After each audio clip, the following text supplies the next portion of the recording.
Welcome to Learn to Live Stress-Free. This is Christine Wright with Dr. Robert Wright Jr., your go-to wellness coaches of www.stressfreenow.info.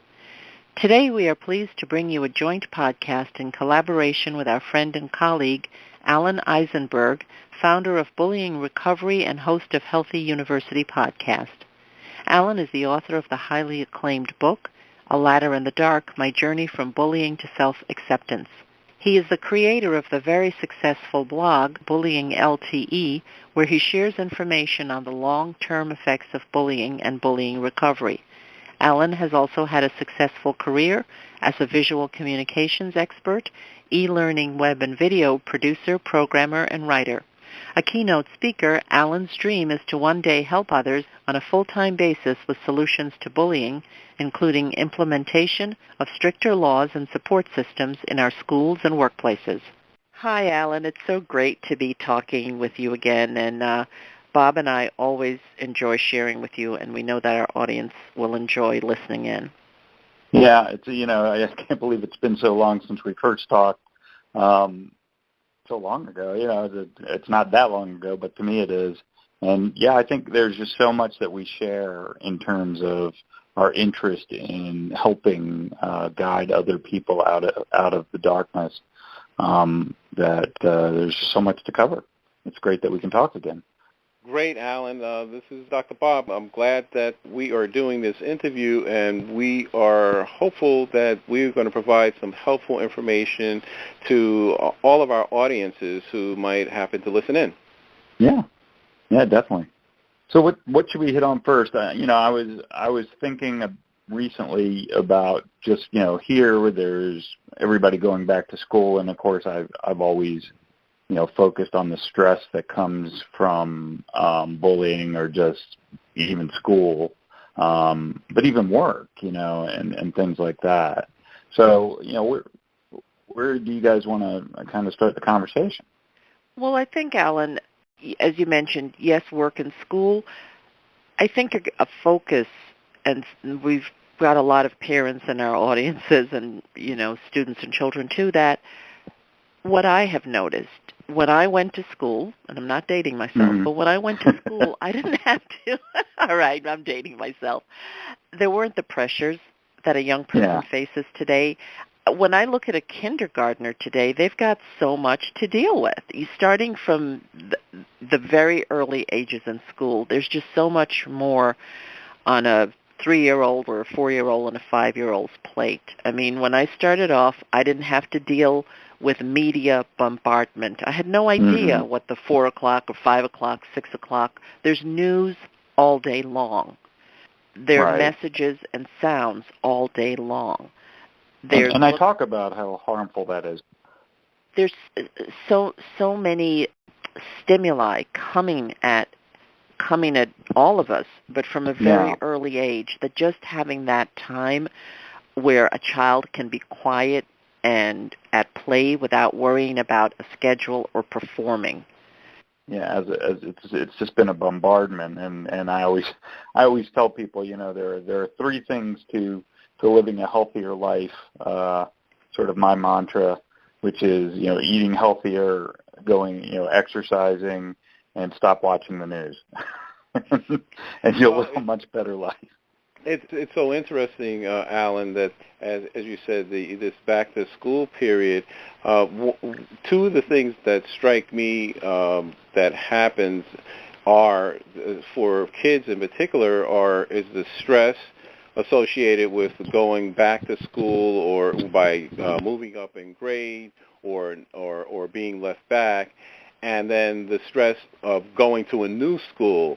So you've got that, and so that stress is also related to the anxiety that the increase in worrying and future pacing about or catastrophizing. That's when it becomes a problem. Where, for example, the kid is moving from from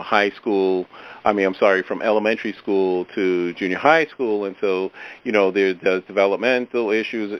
They're worrying about are they going to get beat up, or are the boys and girls going to like me? maybe they have to commute. They're going from elementary school to junior high school, and now they're going to have to be changing classrooms. That they never did that before, and then the move from junior high school to high school. So I think we've had this conversation before.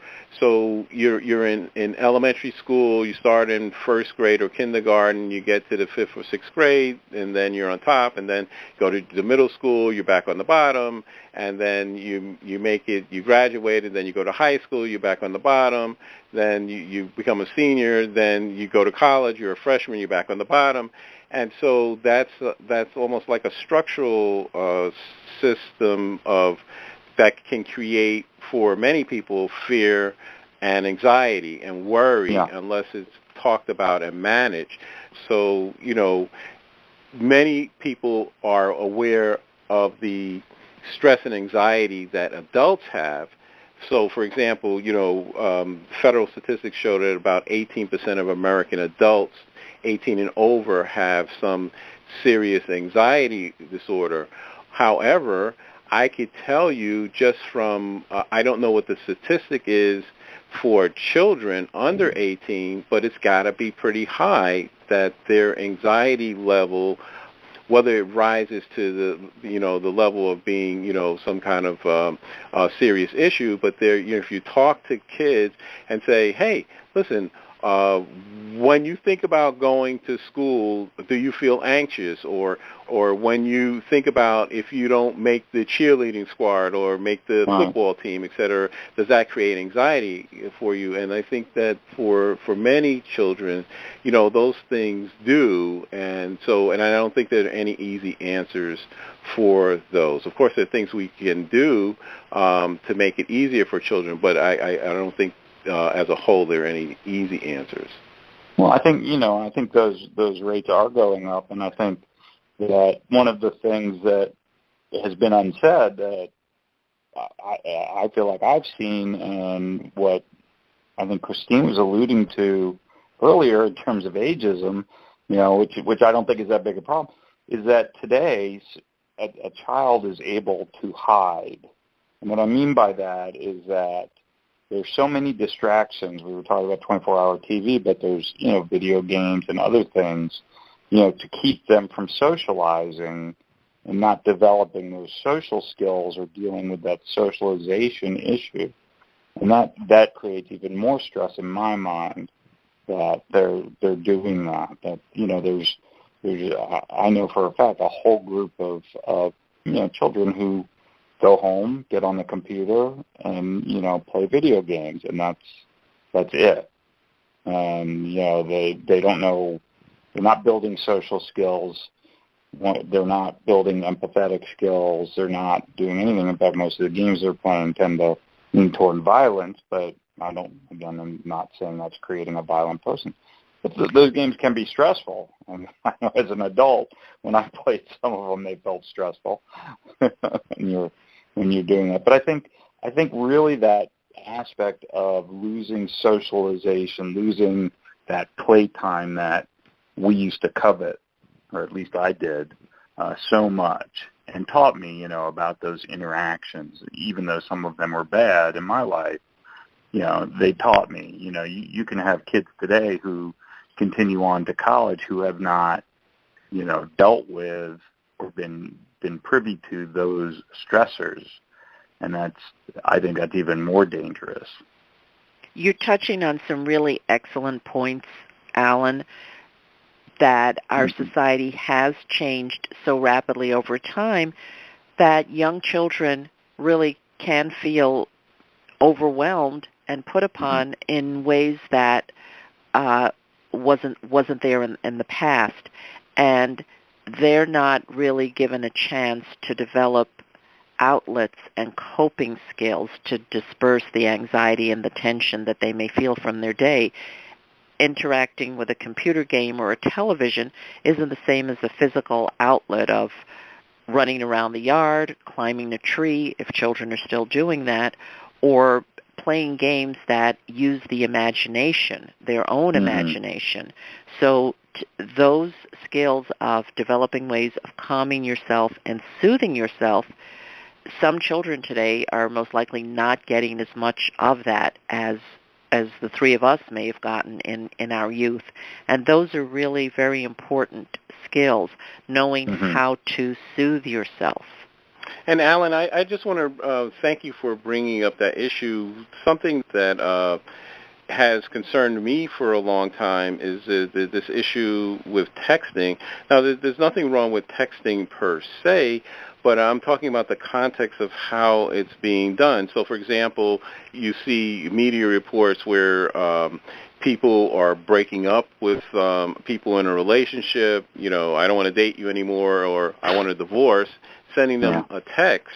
And so, you know, in my mind, like, that's, besides being very hurtful to get that kind of message on your phone or on your computer, that it seems clearly to be inappropriate, that you're going to break up with someone, you would at least give them the courtesy.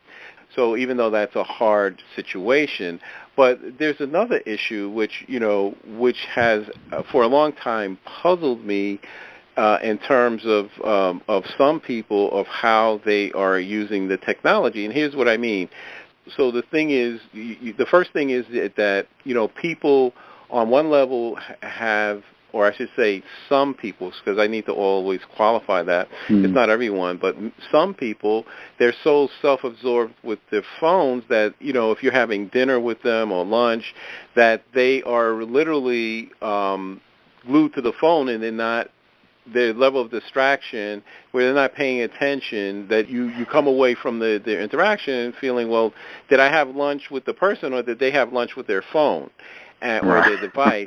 And then the second point that I want to make about, specifically about the texting, when I saw this the first time, where there were like 8 people in a room, and they were all sitting around on couches, and they were all on their devices. Instead of interacting or talking to one another, they were texting each other in the room. So it wasn't as if they were texting people outside of the room. So it's exactly what you were talking about, that there seems to be a lack with the, you know, social skill set.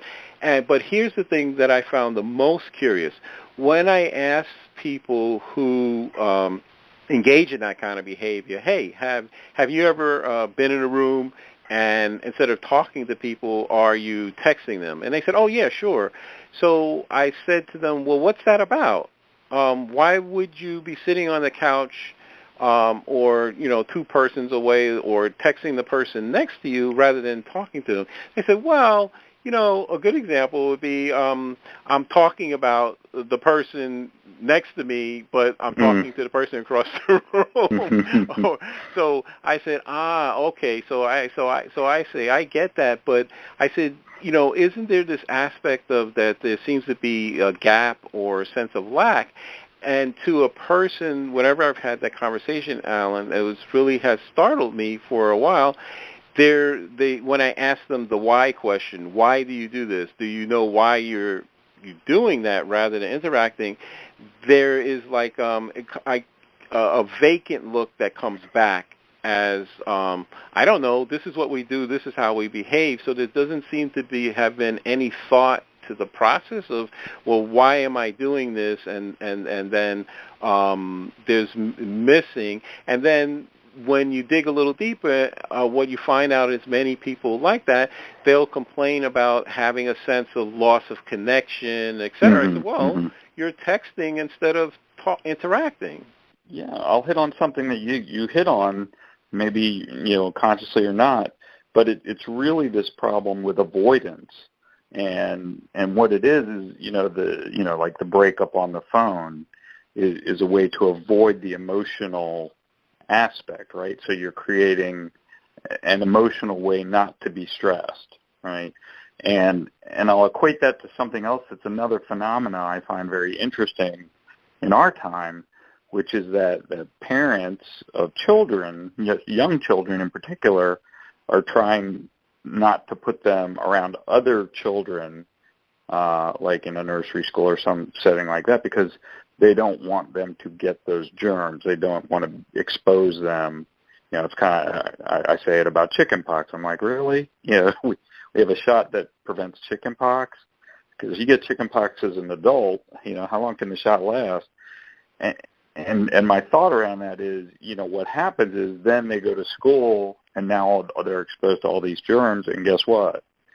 They're really sick. Well, it's the same thing in my mind if you continually are not exposed to having to learn how to cope with situations that bring emotion, like breaking up or like, somebody not liking you and not telling you to your face and all of these things. When it does come into play much later, you have not had any coping skills during that whole process, right? And that to me is very worrisome, because as we get older, our expectations start to get set.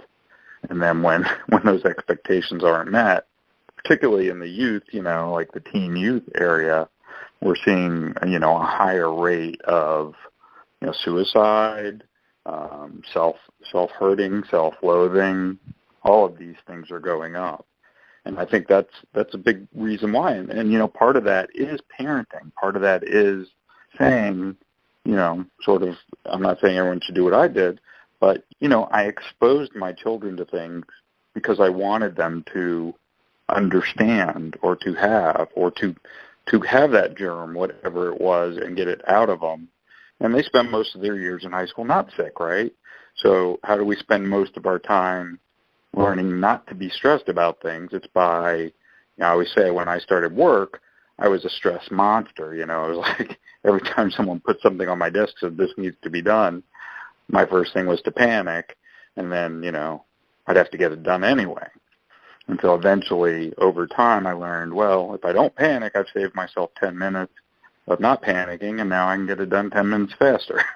Alan, you touched on something I think is really, really, really important, and I'd like Christine to address this issue, because we've had this conversation over the years from time to time. You mentioned the word self-loathing.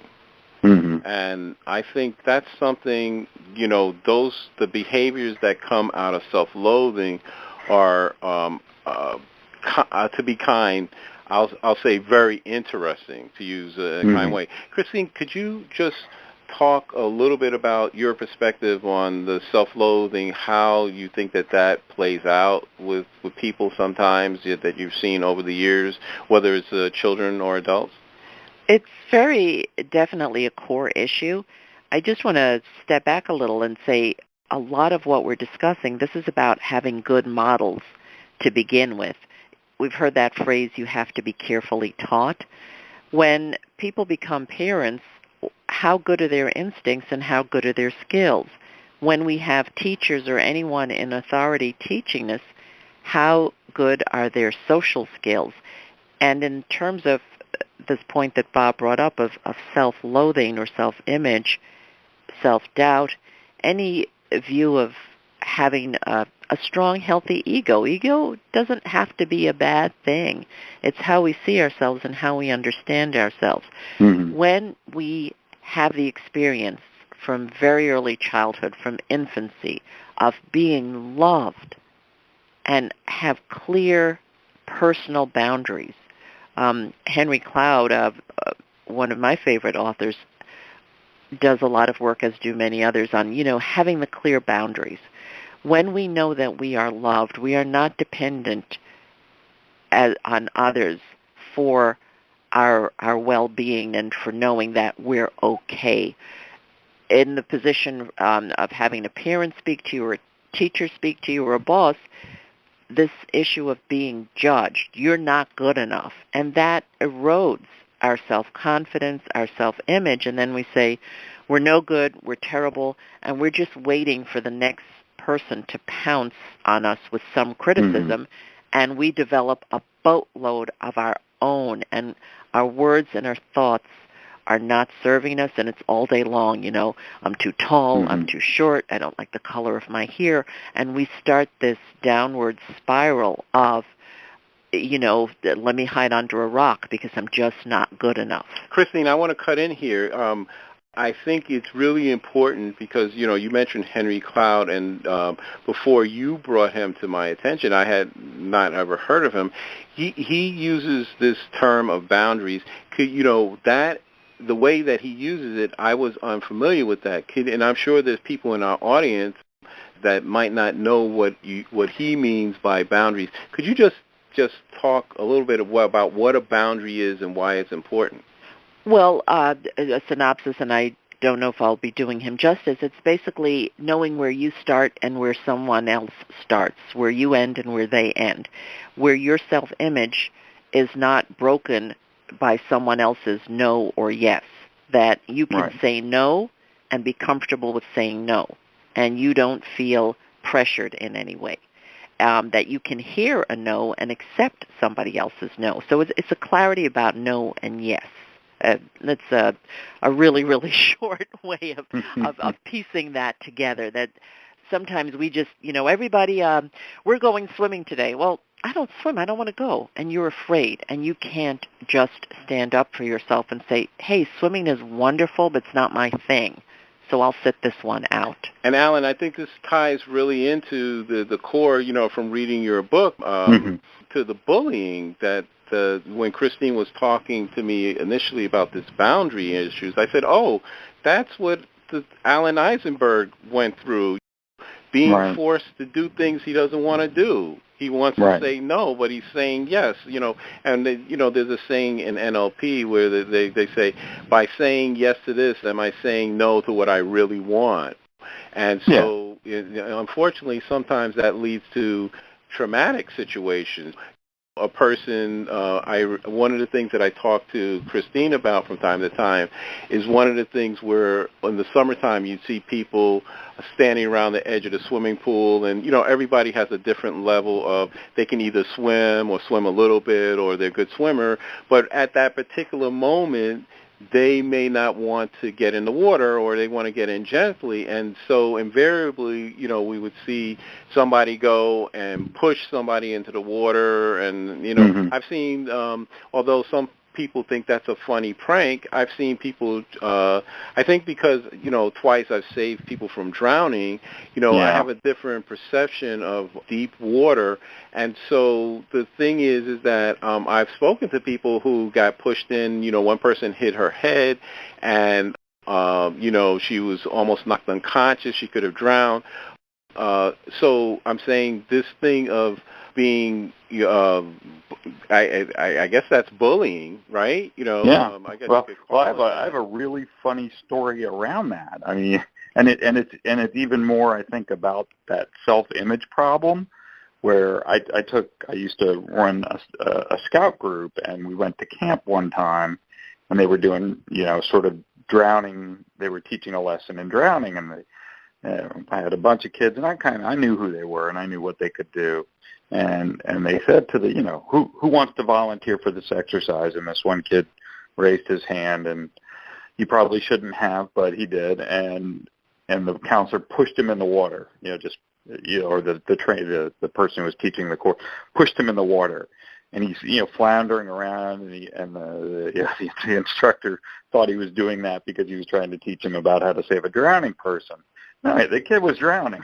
He did not know how to swim. Boy. And I jumped in, and as I thought about it later, I thought, he volunteered because he didn't want to be seen as the kid who couldn't swim, right? Why did he raise his hand? Why did he say, I want to volunteer, right?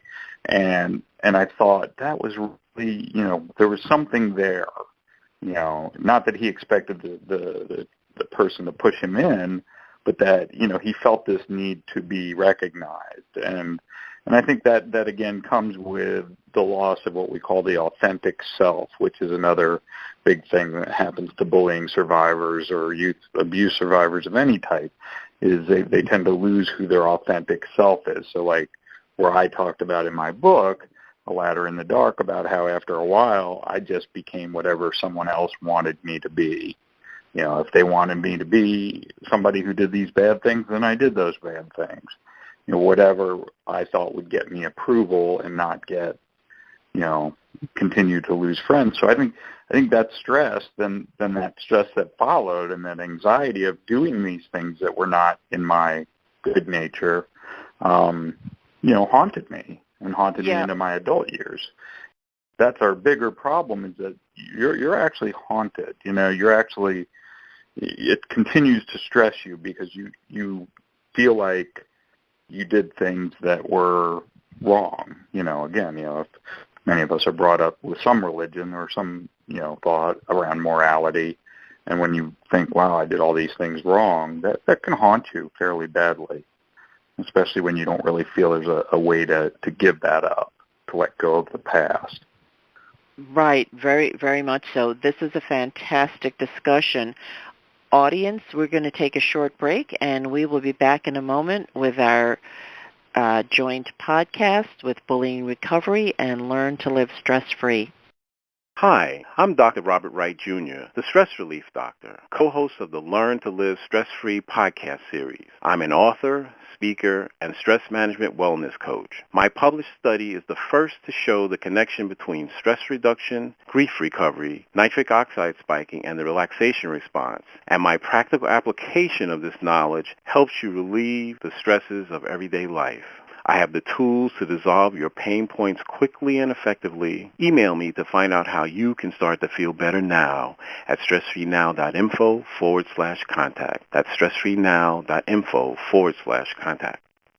Have you been procrastinating about completing an important project or pursuing a treasured dream? Christine Wright specializes in helping her coaching clients to lay out clear, elegant strategies. She shows you how to quickly build your confidence, to uncover and eliminate your habitual patterns of resistance and self-sabotage. Christine helps you discover those meaningful insights that will get you to do what works so you can celebrate your successes. Go to stressfreenow.info/contact to let Christine know that you're ready to live your ideal life now. Again, that's stressfreenow.info/contact. Welcome back to our show. Alan, I want to pick up on what you said about this incident with the swimming. I think this is really, that story is just a great flashpoint, if you will, at the core of this issue of self-loathing and losing yourself with social pressure. And I think this is what leads to the bullying. We want to be accepted. We want to be okay at the top of the pack, idolized, liked, loved, whatever it is. And when we don't have, as I mentioned before, that okay from mom and dad that we are loved, when we don't have our moment as the center of the universe and feel strong and confident. And that has to do with other factors besides your parents and your teachers. We come in with our personality and our gifts, but we fall prey to these social pressures. And if somebody if you feel somebody's looking at you and judging you and snickering you, then you don't drink or you get sick if you do this. But hey, I want to be part of the crowd. I want to be accepted, so I'm going to do something against my better judgment. And it's easy, I think, at any age for us to fall into this. Yeah, I mean, I don't think it's just youth, and I think we learn a lot through our youth age, and it does concern me that one of the things we were talking about early on is sort of where we were and where things are today, and I think we've taken a natural progression, as do a lot of societies, where each one wants the betterment of their children, right? So I'm a product of people that came over to Ellis Island in 1914. That generation didn't speak English and didn't, worked as bakers, and then their kids continued the bakery and we're living a little better maybe, and then the next generation, my parents went to college, the baby boomer generation, or, fought in wars and did all that. But they all worked hard. They all worked really hard. And then I would say, maybe my generation, the Gen X, were probably the first that I still always worked. I worked since I was 13, but it was so that I could have a car, not because I had to work to support the family, but because I wanted something. And then now we've kind of bred a generation where there's not a lot of want. They don't go for a lot of want, but that has a bad effect. When you're not working for something or having to struggle a little bit, the struggle is what creates the good, right? So you can't have the yin yang problem. If you don't have some bad experiences in your life, how can you know what good is? And so I think, the stories we know about everybody getting a trophy and all these things that we talk about, and now we see the millennials and some of the things that they believe. And again, not everybody fits into this single mold, but we've kind of reversed the idea that, we've kind of set the expectation that living is easy. Well, living, being alive and doing things, it's easy. It's not. Life has ups and downs. Life can be work, and your goal is to do the best you can with what you get. And I think certain philosophies, certain people have philosophical beliefs in that. And then, again, as we continue with children, I think it gets to be a very dangerous place. And if we're not giving them that same idea, like if they think, I'm going to go to college and when I come out I'm going to make a lot of money, which was happening, maybe 10, 15 years ago. And then now we see the debt, that came out of that. And the realization that that's not what America is. And we're of course one of the better off places in the world. So, imagine, when we were watching Rio Olympics or something and you actually saw some of the squalor that is there. I mean, that's reality. And so I think, we can say that maybe toughens people up a little bit or whatever, but I do think, that we have to continue to teach people that, things aren't always going to go their way. And when things don't, how to react to that, how to live with that. And so just as your cause is, why are we so stressed as a society? Why do we feel that, why are the kids so stressed at school or feel like they have to get to college? Why is that, we need plumbers, and I know lots of plumbers that make tons of money. We need car mechanics, and today's car mechanics have to know computing. I mean, it's just, it's a different world, and we're still not adjusting. I think there's still a societal issue that needs to be addressed in order to start to quell some of that. I'm, making sense? You know what I'm saying? You're making absolute sense, and I'm in total agreement. I really enjoyed listening to the way you laid out these generational trends, and I think that's par for the course for the history of humanity. The expansion, the contraction, peace, war, just go the entire gamut. And the beauty of today's age, I think there's the double edge of technology. The immediacy of information can sometimes be traumatic, but also the immediacy of information, we can practically today find a solution for everything in pretty short form. It's a matter, and Bob and I talk about this from time to time, of intent. With good intention and social support, so many things can be solved so easily. I mean, that's why I think the three of us are doing the work that we're doing. We believe in solutions that for the problems that we have named here, for the challenges of the social pressure, the anxiety, the performance anxiety that we're feeling all through life, that we know that there's solutions and that we're able to do that in our work, that we can come together and have this conversation, and there are others out there that are interested in solutions. And when you mentioned, Rio, and you talked about the poverty, that's something, too, that Bob and I were touched by in our travels, that here in the United States, in some parts, because there are people in the United States who are suffering in poverty, when you see how little some people have and that they can still find happiness, it gives you an appreciation of your own life. And I think that's part of the gift, if you will, of this sort of immediate global media access. Yeah. And I think, as everything is double-edged sword, we were talking about, the media problem And one problem is we know every time a kid is bullied or commits suicide or any of that anywhere, it's why parents don't let their kids walk on the street or whatever, because they read about in Minnesota that someone was, kidnapped from their bike, so it must be happening in Virginia or Florida, right? Right. And it's not the case, and I think we built these fears, these inherent fears, by knowing all these things as well. So technology is always that double-edged sword. And I also think that we have to look at history a bit. We have to look at other societies that progressed and then what happened. Because there's a natural progression in a society, whether you want to go back to Greece, Rome, Britain, of peaking and then waning, because they get to that point. So that the happiest people I know, the happiest family I know in my life is a family with a single mother who is the most loving person in the world. They have no money. They never did, and they don't want for anything. None of them. And they're great.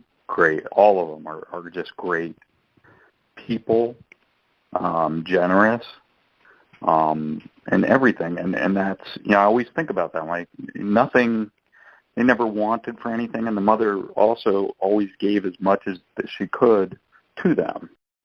And I was lucky enough to mentor one of their children, but it's that idea that we think we need things, but we're never going to be satiated. There's never a satiation point. You're never like, well, that was enough.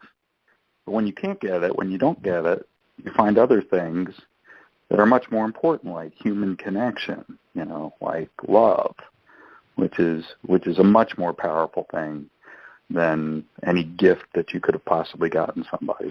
Well, Alan, I think that, as we start to wind down here, you've raised a very salient point. And again, this is a topic that Christine and I have talked about extensively, that this issue of, is it love or money? I don't think that those two things are mutually exclusive, or that you could be happy or rich, or, poor and happy. So I think that that's a false dichotomy.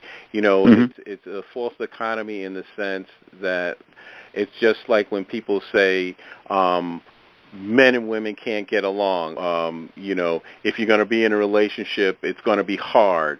The only things in life that are worth having come hard. And so that paradigm, although that may be the experience of some people, it doesn't have to be like that. There are many people that are happy and they have a lot of money. There are many people who are happy and they have good health and they have a lot of money, and they're generous to other people, etc. And so the thing is to, the challenge is to move away from a mutually exclusive model to say, hey, listen, how can we open this conversation? Like, for example, we started talking about a generational thing between, children and teenagers and adults and the different generations.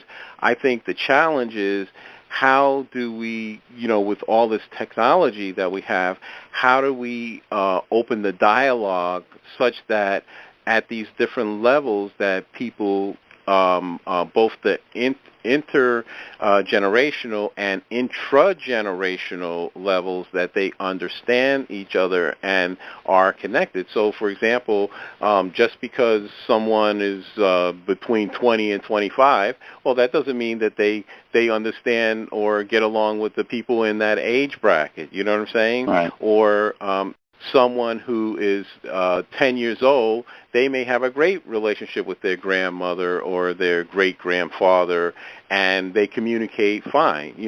Maybe they have the same learning style, et cetera. So I think, the challenge is that Christine mentioned this when we were talking about the boundaries issues. I think it comes down to intention. So if you think about it like this, and this is how we think about it often, let's say someone makes a mistake and it hurts you or someone, but I think it makes a difference if the person can come to you and they said, hey, listen, I made a mistake, I was wrong, I am sorry, and it's a sincere apology. I think that's very different from, hey, listen, yeah, I did Alan wrong, and later for him. You see what I'm saying? Right, Those are two different models, and so in either case, Alan may be okay because Alan's a big boy, but what I'm saying is that what would you rather have? Would you rather have someone that, to blow you off and, who did you wrong, or the person comes to you and says, Alan, all these years, I thought you were a knucklehead, and now I know that you're a great guy. Like, well, I'm glad you took your blindfold off, right? Wouldn't that be a good thing? Yeah, I mean, I think part of it is that we struggle to say the words "I'm sorry." That's a struggling thing with a lot of people, is to admit fault. And again, I think that's something that we have to learn to be able to do, because we all know that we don't learn from doing things right. We learn from doing things wrong. And once you accept that, then. And once you hopefully work with people or are around people that accept that, then it gets a lot easier. Mm-hmm. Well, Alan, I have to tell you, I disagree with that. I think that can be, but I think we learn from doing things right. Okay, that saying the old-fashioned way of saying yes, please, and thank you. I saw a study that showed that I think it was 96% of teenagers have done a kind act without any expectation of return or compensation. And I remember being stunned by that. 96%. Well, Isn't that fantastic? I think we've got a more altruistic society now because of sort of what the 80s and 90s did, for that period of time when people thought success was based on monetary value and all these things that ended up blowing up. We went back to being a much more altruistic society, and I think there is no greater thing. We were talking about ego, and I'm certainly a big believer that we mistakenly believe ego equals egotistical, which it doesn't. Freud never meant that to be. But I think the biggest stroke to an ego, in many cases, is doing something very altruistically, particularly for someone who has less than you, without the need for recognition. You did it, and that's a very high level of satisfaction, I think. And I think that's what you're finding, what you're saying, right? Is that people realize, kids realize, they're doing these altruistic activities, and their satisfaction and their self-satisfaction. And I think, ultimately maybe that's where this conversation has led, is that, we're learning that that's what's happening, and that it can be done. I agree. I like that. One of the things that I always enjoy on our show is when we end by sharing a takeaway. And I know mine is how much I have enjoyed this conversation. And it occurred to me that what's helpful for all of us, and one of those basic drives that humans need, is to be heard. That that a child, someone who's bullied or anything, or that they can come to someone and they know they can say something without being judged, and they can be heard, and they have a chance to speak. And that's what we were able to do here. We could speak to each other openly with safety. We could discuss our points and come to an agreement or a disagreement, but we're still safe to speak, and we were listened to. And I think that when we can fulfill that for someone else and for ourselves, we're just way ahead. Well, I'll say it for myself, and then I guess I'll let Bob say what he wants.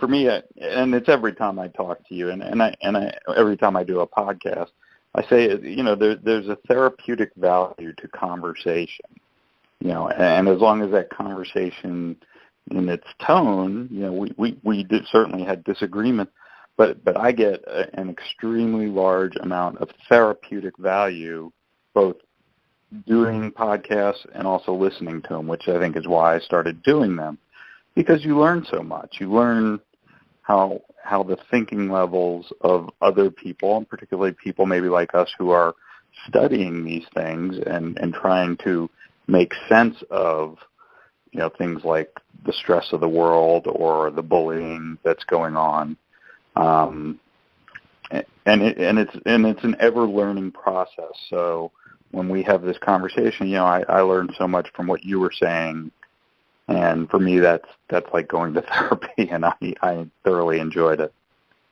My final thoughts are a quick story, and that quick story is that I realized that being from New York, I was very blessed and fortunate to meet many celebrities. I never really thought that much about it. So to wrap up this piece, I had the good fortune of meeting and talking to Bill Butel, who used to be a TV anchor and, who was beloved in New York City, a local TV anchor. And he told me this story. He said, when I asked him the question of, in your entire career, what thing stands out the most for you? And he said, I met this lady on the street, and she rushed up to me and she said, oh, Mr. Butel, you saved my life. So he was stunned, and he said, well, what do you mean? Do I know you? Have we met? And she says, yes, we've met. She says, I was watching your TV show, and I was in the hospital, deathly ill. And at the end of your broadcast, you said, be safe and be well. And she said, I felt as if you were talking only to me. And she said, after I watched your show, I said to myself, be safe and be well, and I had a full recovery. And she said the doctors were amazed. And so he said to me that was one of the most rewarding things he had ever experienced in his life, even though it was incredible story. And so I say that the reason I bring that up is because when we end our podcast, I always end them with Bill Butel's favorite line, be safe and be well. I've actually never revealed that before. That's where that comes from. And that's a good point I want to make, that, Alan, Christine, we all stand on the shoulders of many, many everyday heroes that came before us, the grandmothers, the aunts, the uncles, the fathers, the brothers, sisters, etc.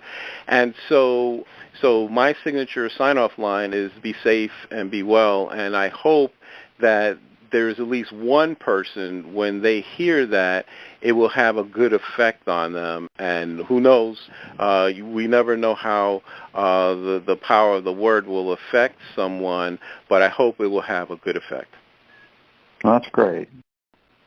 Well, thank you so much, audience, for listening. The three of us enjoyed speaking with each other, and we hope that you will find great benefit in what we've had to say today. Thank you. Yeah, thank you. Thank you, audience, for listening. Wherever you are and whatever time zone you're in right now, we appreciate your presence and trust that you'll benefit in some way from the information delivered during today's show. We welcome and look forward to receiving your comments about our show. Please let us know if there are additional topics you'd like us to cover or a guest you enjoyed whom you'd like us to invite back. Please contact us through our website with your feedback and suggestions. Remember, listeners, if you'd like to experience the same benefits our coaching clients get with us, including learning how to get more results in your day and easy ways to dissolve your chronic pain, stress, and anxiety, then give us a call at 954-900-2179.